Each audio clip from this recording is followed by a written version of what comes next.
एक लड़का जो कि बहुत ही मेहनती और तेज तर्रार होता है, वो अपने घर की जिम्मेदारी अपने कंधे पर उठाकर चलता है। वो अपने घर का तो काम करता ही था, लेकिन बाहर जाकर भी काम करता था। इसी तरह से उसकी जिंदगी अच्छा खासा गुजर रहा होता है। एक दिन जब वो अपने घर के कामों से खाली होता है, तो अपने मोबाइल पर के पन्ने पलटने लगता है और कुछ रील्स देखने लगता है। देखते ही देखते उसे एक डीपी दिख जाती है। जब डीपी देखते हैं तो फ्रेंड रिक्वेस्ट भेजता है। उधर से जो उसकी रिक्वेस्ट थी फ्रेंड की, वो स्वीकार कर ली जाती है। वो लड़की जिससे वो दोनों एक दूसरे से बातचीत करने लगते हैं। बातचीत करते करते दोनों को एक दूसरे से प्यार हो जाता है और प्यार करते करते एक दिन एक इसी प्यार की वजह से एक हत्या हो जाती है। और हत्या होने के बाद कई लोगों की जिंदगी तबाह हो जाती है, बर्बाद हो जाती है।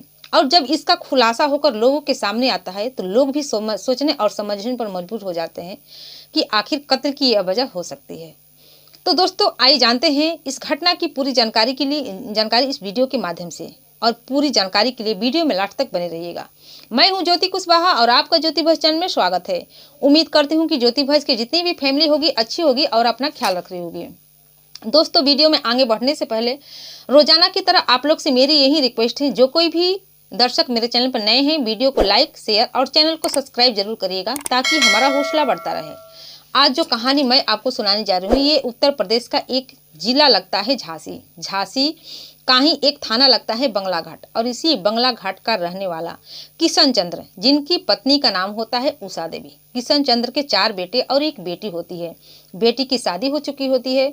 4 बेटे में से 3 बेटे बाहर रहते थे, जो कि अपने ही कमा रहे थे, अपना ही खा रहे थे। लेकिन तीसरे नंबर का जो बेटा होता है, जिनका नाम अजय होता है, वो अपने माता पिता के साथ रहता था, उनकी जिम्मेदारियों को संभालता था, उन्हें कमाकर खिलाता था।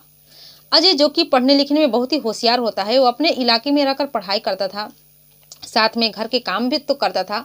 और काम करने के बाद अपने घर के काम से बाहर भी काम करने के लिए जाता था। वो एक पटाखे की फैक्ट्री में काम करता था और अपने घर से पैदल पटाखे की फैक्ट्री में काम करने के लिए जाता था। ऐसे ही रोजाना उसकी ज़िंदगी अच्छे तरीके से कट रही थी। एक दिन 2018 नवंबर का महीना होता है। वो काम करने के लिए अपने घर से निकलता है, तभी उसकी मुलाकात एक सरिता नाम की लड़की से होती है। सरिता जो कि देखने में बेहद ही सुंदर और सुशील होती है।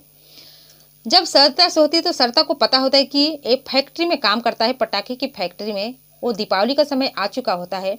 वो अजय से कहती है कि मुझे भी कुछ पटाखे चाहिए। इस पर अजय कहता है कि तुम तो खुद पटाखे हो, तुमको पटाखे की क्या जरूरत है। इस पर सरिता भी मुस्कुरा देती है और उधर अजय भी मुस्कुरा के चला जाता है। और यहीं तक से दोनों की दोस्ती शुरू हो जाती है। दोनों अपना अपना कांटेक्ट नंबर एक दूसरे के साथ साझा करते हैं और बातचीत करने लगते हैं। बातचीत करते करते दोनों एक दूसरे के साथ प्यार करने लगते हैं। दोनों एक दूसरे के दुख सुख शेयर करने लगते हैं। दोनों एक साथ घूमने फिरने लगते हैं। दोनों की जो प्यार होती है परवान चढ़ने लगता है। इसके बाद समय यूं ही कटता जाता है। एक दिन अजय घर के कामों से खाली होकर अपने मोबाइल के पन्ने पलटने लगता है। तभी कुछ रील्स देखता है। तभी उसे एक डीपी दिख जाती है। जब डीपी देखता है तो डीपी पर फ्रेंड रिक्वेस्ट भेजता है। उधर से चैटिंग से बातें होने लगती है। बातें होते हैं तो वो लड़की का नाम होता है रागिनी, जो कि इधर रागिनी से भी बातचीत करने लगता है। बातचीत करते करते रागिनी से भी प्रेम प्रसंग उसका चलने लगता है। लेकिन ये नहीं सरिता को पता था और नहीं इधर रागिनी को पता था कि उसका प्रेमी 2 लड़कियों से बातचीत कर रहा है। ऐसे ही समय गुजर रहा था। एक दिन इधर जो अजय होता है, वो अब सरिता से ज़्यादा रागिनी पर बात करता था, रागिनी की तरफ ध्यान देता था। एक दिन सरिता अजय से मिलने के लिए जाती है। जब जाती है तो अजय का मोबाइल नंबर बजने लगता है। सरिता तुरंत उस मोबाइल नंबर को रिसीव कर लेती है। उस समय अजय वहाँ पर मौजूद नहीं होता है। उधर से रागिनी नाम की लड़की की आवाज़ें आती है। सरिता को समझते देर नहीं लगती है कि रागिनी कोई और नहीं बल्कि अजय की ही प्रेमिका है। जब वो जान जाती है कि अजय की एक और लड़की के साथ चक्कर है, तो बिना कुछ लड़ाई झगड़ा किए, बिना कुछ बोले, वो अजय से रिश्ता तोड़ने के लिए तैयार हो जाती है।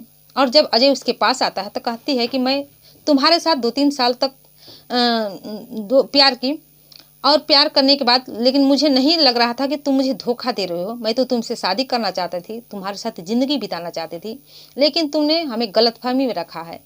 इसके बाद ये रिश्ता तोड़कर चली जाती है। जब रिश्ता तोड़कर चली जाती है तो इधर अजय रागिनी के साथ प्यार करने लगता है। देखते ही देखते 2023 आ जाता है।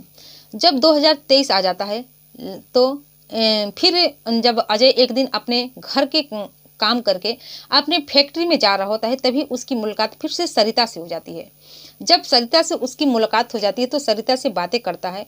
सरिता इधर कहती है कि मैं तो बस सिर्फ तुमसे ही प्यार की थी और मैंने तुम्ही को अपना सब कुछ मान लिया था, तुमसे शादी भी करना चाहती थी, लेकिन तुम्होंने हमारी ज़िंदगी के साथ खिलवाड़ किया, हमारे साथ शारीरिक संबंध भी बनाए और रिश्ता भी तोड़ा। इस पर अजय उसके सामने हाथ जोड़ने लगता है और कहता है कि मैं भी तुमसे ही प्यार करता था, लेकिन मैं न जाने किसके बहकावे में आ गया, किधर मेरा मेरा ध्यान चला गया, जो कि मैंने तुम्हारी जैसी लड़की को छोड़ दिया। कहते हैं कि लड़कियां बड़ी सेंसिटिव होती है, किसी की बहकावे में भी आ जाती है। इसी तरह से अजय उसको बहकाने लगता है, इमोशनली बातें करता है। सरिता भी उसकी बातें को मान जाती है और फिर से दोनों का जो प्यार का रिश्ता होता है आगे बढ़ने लगता है। फिर से दोनों बातचीत करने लगते हैं, एक साथ मिलने जुलने लगते हैं। लेकिन इधर जो अजय होता है वो न ही रागिनी को छोड़ता है और न ही सरिता को छोड़ता है, दोनों से बातचीत करने लगता है, दोनों को कहीं कहीं घुमाने फिराने में ले जाने लगता है। फिर अजय ये पूरी जो बातें हैं अपने जीजा सनी के साथ शेयर करता था, उसे हर एक बात बताता था कि कैसे वो सरिता को छोड़ा, कैसे फिर उससे प्यार करने लगा। इधर रागिनी को भी नहीं छोड़ रहा है, उससे भी बातचीत कर रहा है। सन्नी हमेशा अजय को समझाता था कि तुम ऐसी कामें मत करो, ये सब गलत है, एक दिन इसका अंजाम बहुत ही बुरा होगा। लेकिन उस अजय को अपने जीजा की बात समझ में नहीं आ रही थी। ऐसे ही वक्त बीत रहा था। एक दिन दिसंबर का महीना होता है। जैसे ही अजय अपने घर के कामों से बाहर जाता है, अपने फैक्ट्री में काम करने के लिए जाता है, लेकिन वापस आता ही नहीं है। जब वापस नहीं आता है तो इधर किशनचंद और उनकी पत्नी को अपने बेटे की चिंता सताने लगती है, क्योंकि वही एकमात्र बेटा था जो कि उनके सहारा था। बाकी बेटे तो अपने अपने कामों में बिजी थे, कोई माता पिता का ध्यान ही नहीं रखता था। जब अजय अपने घर पे नहीं आता है तो माता पिता की चिंता सताने लगती है। साथ में किशनचंद अपनी बेटी को कॉल करते हैं कि कहीं तुम्हारा भाई वहां पर तो नहीं गया है। उधर से आवाज़ आती है कि नहीं, भाई तो यहाँ पर नहीं आया है। अब तो माता पिता को चिंता होती ही है, साथ में बहन को भी चिंता होने लगती है कि आखिर उसका भाई अजय कहाँ पर गया। ऐसे ही पूरी रात निकल जाती है। जब पूरी रात निकल जाती है, जब सुबह का समय होता है, तो उसी गाँव के बाहर एक रेलवे ट्रैक होता है, वहीं पर एक आदमी की लाश मिलती है। जब गांव वालों में हल्ला होती है तो साथ में किशनचंद और उनकी पत्नी भी जाते हैं, तो देखते हैं कि जो लाश है अजय की ही है।